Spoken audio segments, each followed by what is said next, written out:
यह कहानी एक साधु और उसके शिष्य की है जो मन की शांति और संयम का महत्व सिखाती है। साधु और नदी की कहानी प्राचीन समय की बात है।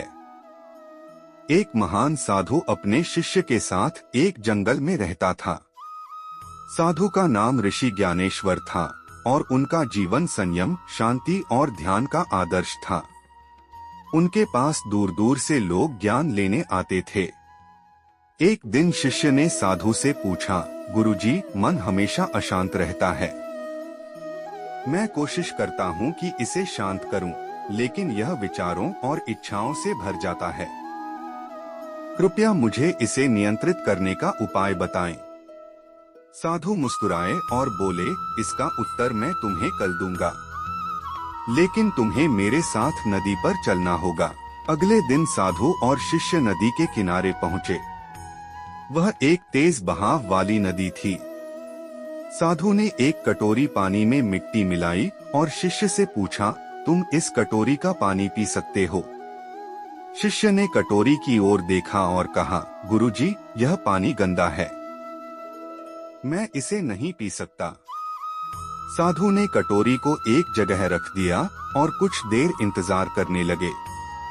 धीरे धीरे मिट्टी कटोरी के नीचे बैठ गई और पानी साफ हो गया। साधु ने मुस्कुराते हुए कहा, अब देखो, क्या तुम इसे पी सकते हो? शिष्य ने सिर हिलाते हुए कहा, हाँ गुरुजी, अब यह साफ और पीने योग्य है।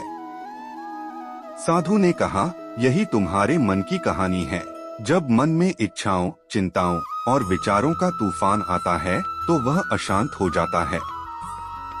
अगर तुम शांत बैठो और प्रतीक्षा करो तो जैसे यह पानी साफ हुआ, वैसे ही तुम्हारा मन भी शांत और स्पष्ट हो जाएगा।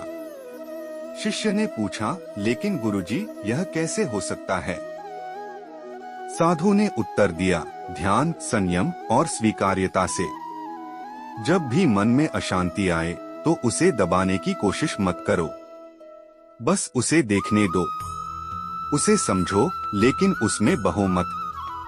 जैसे इस कटोरी को हिलाना बंद किया, वैसे ही तुम्हें अपने मन को भी स्थिर रखना है। समय के साथ तुम्हारे विचार खुद ही शांत हो जाएंगे। शिष्य को समझ आ गया कि मन की शांति बाहरी परिस्थितियों पर निर्भर नहीं करती, बल्कि हमारे भीतर की स्थिरता पर निर्भर करती है। उसने गुरु के बताए मार्ग पर चलना शुरू किया और धीरे धीरे उसे जीवन में शांति और संतोष का अनुभव होने लगा। शिक्षा मन को शांत रखने का सबसे बड़ा उपाय है संयम और स्वीकृति। जब हम विचारों के तूफान में खुद को बहने से रोकते हैं और स्थिर रहते हैं, तो समय के साथ मन स्पष्ट और शांत हो जाता है।